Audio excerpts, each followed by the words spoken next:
Welcome back. The government has set aside £250,000 for loans for start-up businesses. The scheme is being rolled out together with the Chamber of Commerce and the Gibraltar Federation of Small Businesses. A committee has been set up to evaluate applications. The global economic climate has created a very difficult environment for business startups. Banks aren't lending like they used to, and small businesses are finding it harder to find capital to develop their enterprise. The Ministry for Business has teamed up with the Chamber and the GFSB to develop an experimental scheme to help fledgling entrepreneurs get started. £250,000 have been set aside for this new scheme, and this will be reviewed on an annual basis depending on the level of take-up. In short and in brief, it is a fund allocated by the government of £250,000, and that fund will be used to grant loans to businesses that start up and require access to finance and have not been able to so find finance in the usual way by way of a bank lending, but also for established businesses who do require finances to accelerate and to expand. We think it's a great scheme. When we heard the budget announcement last year, we were called very soon after by the Minister's office to see how we could help shape the policy documents and the application process, and we've been working very hard over the last few months to sort of hone that into what we think is a great announcement today. We think this scheme is absolutely excellent. We really want to help those that want to start up a business on their own. As we pointed out during the press conference, it's sometimes very, very difficult for businesses to be able to have the start-up capital because banks haven't been willing to lend for the past few years. So a scheme such as this is fantastic for businesses in Gibraltar. Businesses can apply for a loan by writing to either the Chamber, the GFSB or the Ministry itself. They can ask for up to £25,000 and the loan will be arranged by the Treasury to be paid back over 5 years with a fixed 2% interest rate.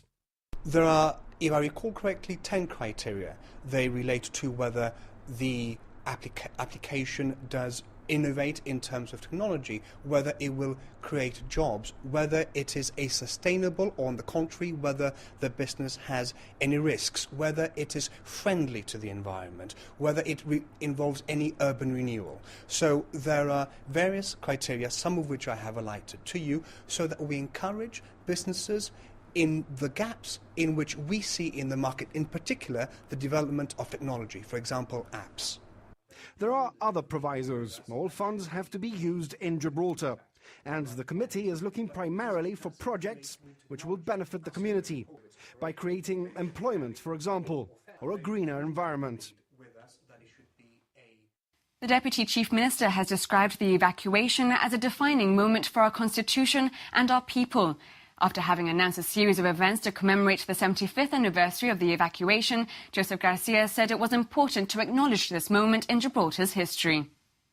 Well, definitely I'd say the evacuation was a landmark in our political development and in our constitutional development as well, for a number of reasons. Firstly, because the fact that people were sent away from Gibraltar and put in a different environment strengthened their sense of identity.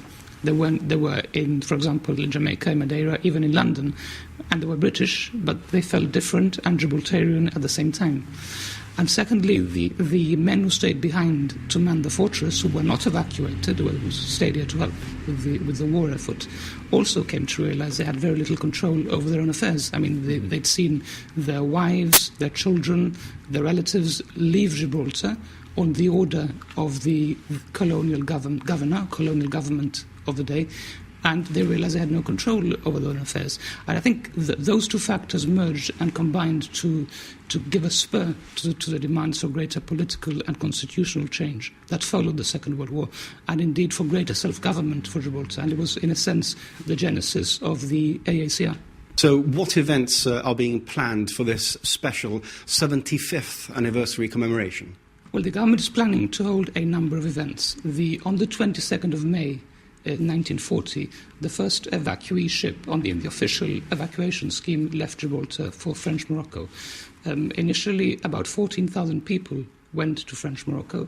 Then, when France fell, they were sadly found themselves in enemy territory, They needed to be brought back to Gibraltar, and then they went on to Madeira, to London, Jamaica, and to Northern Ireland. So to commemorate the first event really starting, it's to commemorate the 75 years of the sailing of that vessel. And it'll take place in May, on the 22nd of May, where there will be a reception for evacuees. For former evacuees, obviously. At that reception, a 10-minute film will be shown commemorating the evacuation. Then there will be a memorial service the day after at the evacuee roundabout in Waterport Terraces in that area. And that will also be followed by another reception with another set of evacuees. We already have over 400 people who've registered officially on the government website and given all the details, and obviously they will be invited to these events. I was going to say it's been a bit of an effort to create this register of evacuees who are still alive. That's right, it has been an exercise, and really we felt the best way to do it was to get people to actually write in and register themselves online, which, as I say, more than 400 have already done.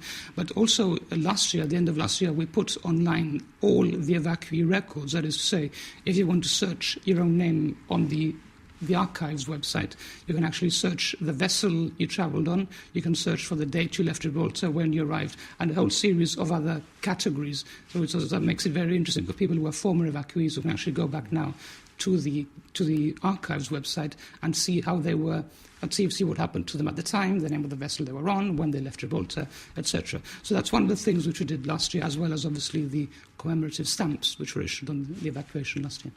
The Save Europa Point group has issued a statement pointing out that its main objection to the proposed National Football Stadium at Europa Point is the location, not the design.